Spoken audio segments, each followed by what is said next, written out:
এক পোলা হুম, এক মায়ের খুব ভালোবাসে, হুম, দুনিয়ায় আর কিছু চায় না, ওই মায়া ছাড়া। আচ্ছা। কিন্তু মায়া পোলাটারে পছন্দ করে না। ওপো।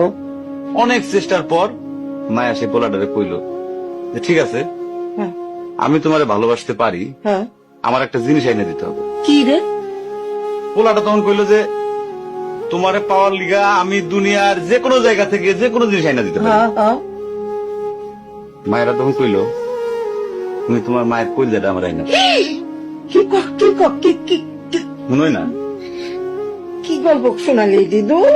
পোলা তখন দৌড়াইতে দৌড়াইতে তার মায়ের কাছে গেল, হ্যাঁ, মারে যায় কইল হ্যাঁ, মা আমি একটা মায়ের ভালোবাসছি, আমি তার ছাড়া বাঁচুনি, হ্যাঁ। কিন্তু ওই মায়া আমার একটা জিনিস নিয়ে যাইতে কইছে, সেটা হলো তোমার কলিজা। তুমি যদি তোমার কলিজাটা আমার দাও, ওই মায়াটা কলিজাটা পাইলে আমার ভালোবাসবে। মা তখন কইল তুই আমার একমাত্র বুকে